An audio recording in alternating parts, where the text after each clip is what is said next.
Imagine this. You're out to dinner with friends and everyone insists on ordering completely different meals instead of just picking what they actually crave. Why? Because, somehow, your imagination about future satisfaction twists what you want right now. Daniel Gilbert's Stumbling on Happiness dives headfirst into moments like these, where our minds stumble, trip, and fumble, predicting what'll make us happy. But here's the kicker. The way we imagine our future feelings isn't just off, it's wildly unreliable. And that's exactly why you might be ordering fish when your soul really wants steak. Stay with me. You're about to find out why your mind plays these tricks. You think you know your future happiness, right? That gut feeling. Wrong. Daniel Gilbert shows us how our mental time machines got a busted GPS, leading us way off course. Tom, a college sophomore, decides to study abroad in Rome, certain that walking Roman streets will make him ecstatic. Yet when he's there, the cobblestones feel cold, the gelato less magical. Why? Tom's imagination painted a perfect postcard, but reality smudged it. Gilbert tells us this is Tom's failure. It's our collective human glitch. Our minds habitually make our futures seem brighter or darker than they turn out. Think of your brain as a clever PR agent. It spins stories to spin you right round.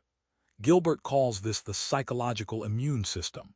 Faced with disappointment or change, it recalibrates, rewriting unpleasant memories or future forecasts to keep you sane. Like a spin doctor covering a scandal, your brain massages your feelings to help you cope.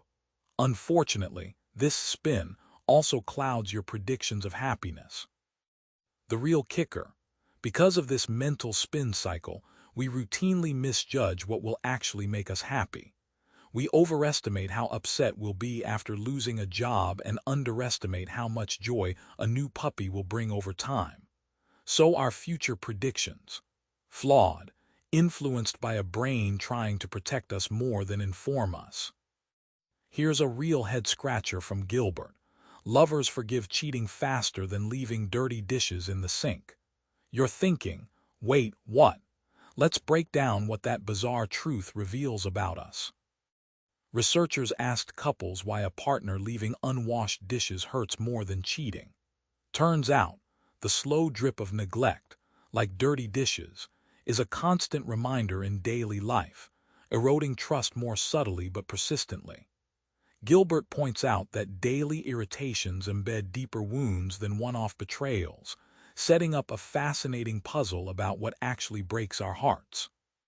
Think of your emotions as a mixing bowl.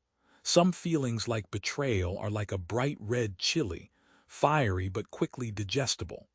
Other annoyances, like dirty dishes, are like slow-cooking sour cabbage, louder, longer, and hard to hide.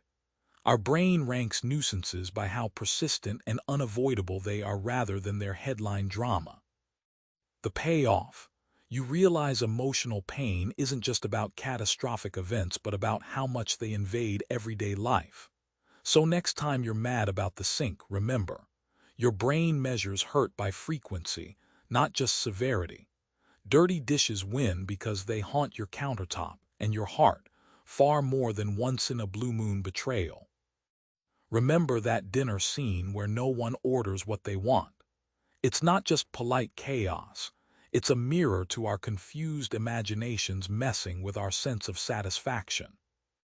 In one restaurant study Gilbert discusses, diners insisted on different desserts, even when some preferred the same. The reason? People imagine their satisfaction not just from their own meal but from comparing to others. Everyone fears regret or envy, so ordering variety becomes a safety net against future disappointment, even if it's not what they truly crave. Imagine your brain as a happiness thermostat that gets paranoid about overheating. When faced with choice, instead of picking absolute favorites, it diversifies the selections like spreading bets in poker, hedging against the pain of envy or second-guessing. Choice becomes less about liking and more about avoiding future regret, even if it means sacrificing current joy. So the takeaway turns upside down. Your mind's desire not for the perfect meal, but the perfect imagined feeling of satisfaction drives decisions. This explains why we order odd meals or never settle on what we really want. Your mind's anti-regret strategy hijacks your appetite. Ever wonder why people recall hours-long medical procedures as less painful than short, sharp ones? The story behind this flips how we think about memory and experience. Gilbert recounts Nobel-winning research on colonoscopy patients who rated a longer, milder procedure as less painful in memory than a shorter, intense one. The reason? The way the procedure ended, more comfortably, rewired their memories. Our brains care less about total pain and more about the climax and finish. Picture memory like a movie editor wielding scissors and glue. It cuts out the boring or unbearable parts and zooms in on how scenes end. This mental editing shapes what we remember, what lingers in our minds, not the raw experience itself. So, memory is more story than fact.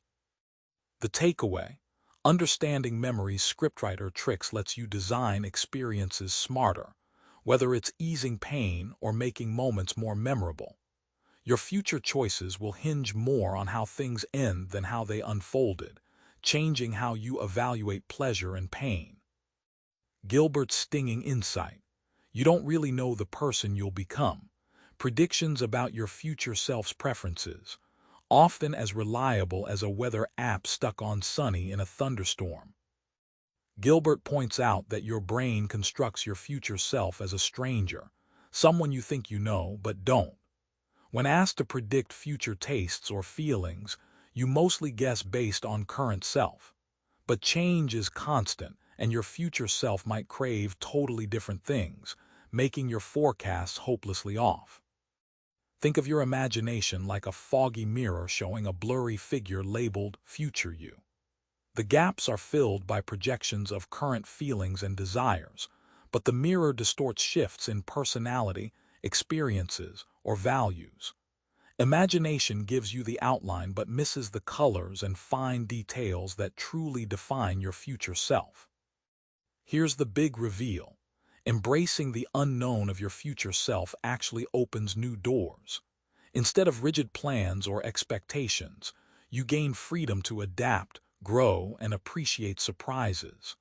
Knowing you're a moving target in time makes life less of a trap and more of a wild, fascinating ride.